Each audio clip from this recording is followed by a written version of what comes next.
So, it is my distinct and direct professional opinion as somebody who makes a living fixing cars, this thing is junk.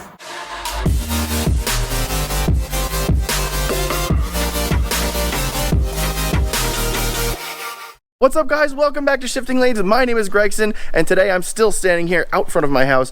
I hope you guys are still staying safe and happy and healthy. Today, I am going to shut up and I'm going to turn it over to Nick Haas from Red Block Performance, as he has our 240, and today is the first day of the 240 build videos from Nick. So without further ado, here's Nick, and here's what happened when he got the car and started to tear it down. Okay, now then, what I've done here, put my handy dandy starter switch on it so I can just hit the button and have it crank. And hook our battery back up.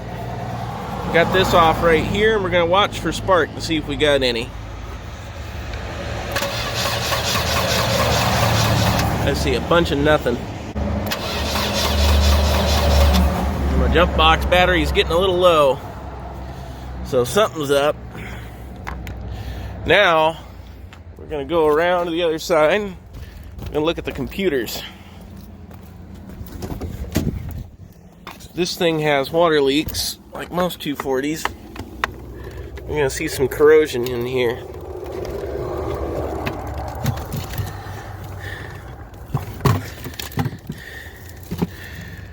Okay. I don't see any signs of corrosion.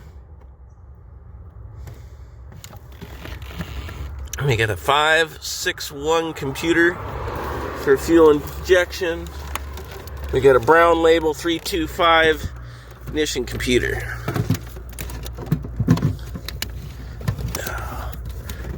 So we'll plug that back in. Check the plug for the ICU.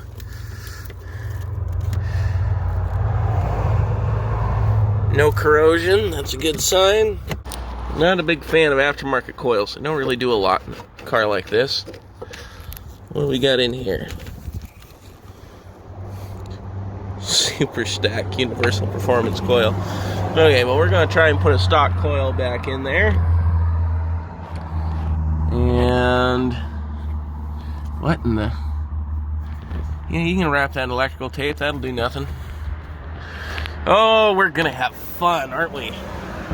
Okay. Squeeze by all this mess.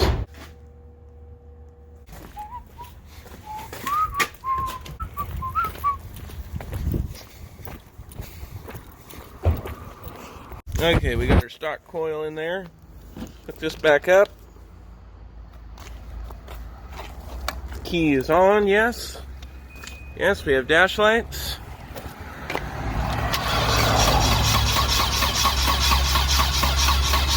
Yeah, I think that's about the end of my jump box. Okay, now what we're going to do, even though this crank position sensor looks pretty new, I'm going to test a good used one that I have. So we're going to unhook that. I'm going to take this used one here. I'm going to plug that in.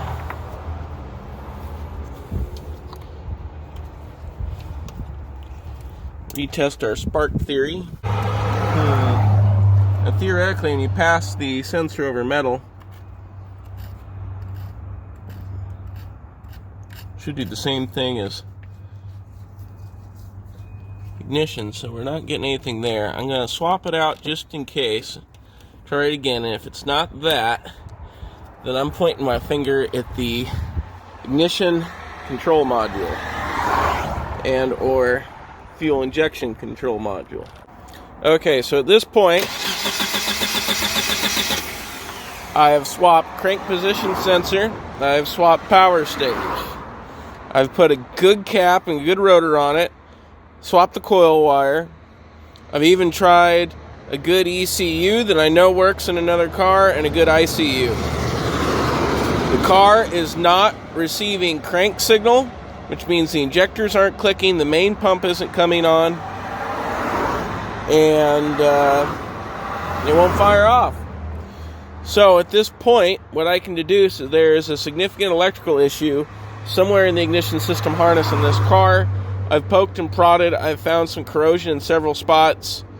So at this point, I'm going to assume that there's an issue in the wiring harness. It's pretty deep rooted, and I'm going to stop wasting my time with it, because honestly, this motor's going to go anyway. All this is going out of here. So we're going to stop trying to make this crud run. Either way, we're kicking water uphill because it doesn't matter. So we're going to stop there. We're going to step back away from our project and take another look at it before I shove it back over here in the corner to take a stab at it later. So at this point, not much more I'm going to do with it, because again, I can fire out this all day and probably get it running again. I'll, sit down and trace down the problem, but it doesn't really matter. All this is coming out anyway. This is the problem with East Coast cars. Lucy, you have some splaining to do. Oh my God. It might have been better to buy a car out here than to ship one from Jersey. If that's any sign of what we're going to see underneath. I know, isn't that funny? It probably should be first. Well, we'll put it on the lift and see what we get. Oh my God. This is not a sign of a good future for this. My goodness. Well, we'll see what we get. We're going to do everything we can. Taking a second stab at getting it ready. Here you go, Eric. You want to be a YouTube celebrity? Oh, no. Too late. They know your name now. Okay, so we decided it's in our best interest to get this thing running now, because we don't want to be chasing our tail later when we're trying to finish the car. So we make it work now, and then that way our job is a little bit easier later. All right, so here we are. Shifting lanes, Project 240. Now, this is the first time I've gotten this thing into the shop. As I filmed yesterday, farted around it trying to get it to run straight off the truck. He said it was running, and then it just wouldn't start. So we tried to do our thing. Didn't have much luck to do, so there's a significant problem with the engine harness, and we're going to throw all that in the bin and put a good one on that we know works just fine on anyway, so it doesn't really matter. So what we're going to do, going to give it get it up in the air, give it an inspection, see what we're working with, see how much rust this thing has, because we already got some, and see exactly how much work we've got cut out for us aside from what we already know. So let's get started.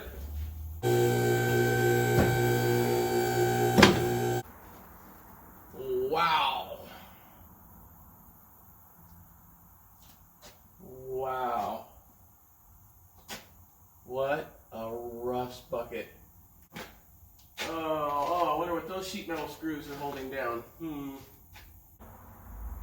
Boy, you guys sure can pick them. First reaction, not that great. I'll show you why. Okay, so first off, we'll start at the very front. For those of you on the West Coast, this is a very bizarre sight. For those of you on the East Coast, this is probably very common.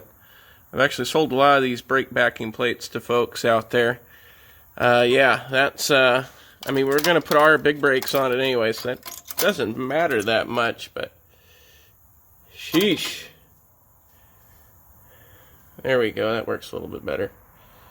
How gnarly is that? We'll look over here. This one's about as Swiss cheese as it could get. This is just absolutely puking oil all over itself. Guessing rear main, upper cam plug. This motor's missing exhaust studs. It's just not happy. It's probably all gonna get torn apart and put in the bin. Hoses are bad. Oh my God. Okay. Turbo brickers, rule number 1, remove the pieces of cut springs from your struts. When you do this, Jesus Christ. Why would you drive it like that? I mean, look at how unsafe that is. Oh my God. The starter's been replaced at some point fairly recently. The rims are absolute garbage. I'll move back here. Important things to note. I don't immediately see any huge holes in the floorboard. You can see where some of the ore on. Picked up the lift and didn't get it on the right spot. Nice work. There's a little spot of rust right there. More rotten brake backing plates. Again, not that it matters. That was going to have to go anyway.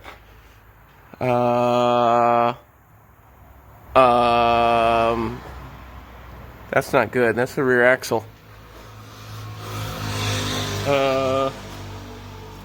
Oh shit. Well, we're gonna have to do a rear axle on this thing too, completely.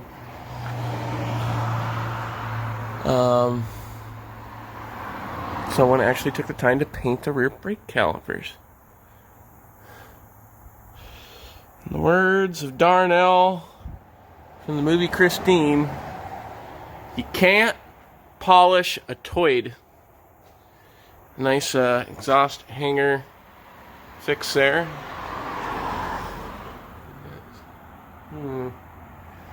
Ominous sign there. There's our floor rot. It's always somewhere on East Coast car. There's some more. Boy, I'm a little nervous standing underneath this thing.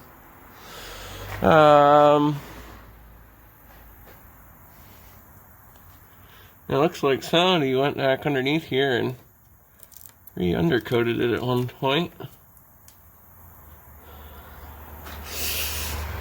Well,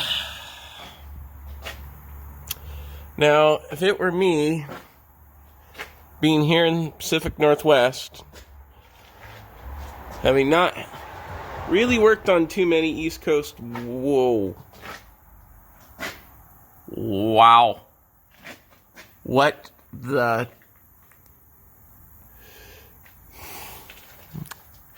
Okay. Well, we are in for a treat with this one, folks. Lots of nasty surprises. Wow, look at how crusty this control arm is. Those are going to have to go. I don't trust that.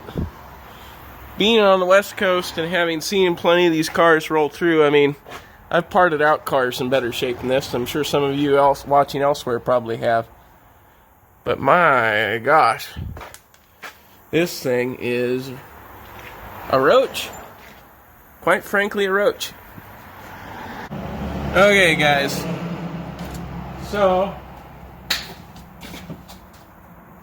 it is my distinct and direct professional opinion as somebody who makes a living fixing cars. This thing is junk.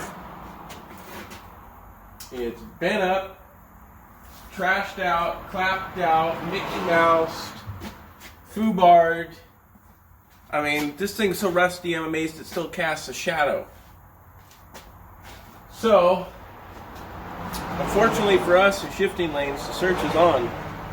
We need a rust-free 245 candidate in Portland, Oregon. I've got a few options I'm going to run by the guys and see what we can't work out. But there is no way for the dollar amount of what it's going to take parts-wise to make this a nice car, not including everything that has to be fixed rust-wise. It's just not, this isn't it. This isn't the one. It's unfortunate, especially after it got shipped all the way out here from Jersey, but that's sometimes the way these things go. So, we're going to shove this back outside and use this as a donor car.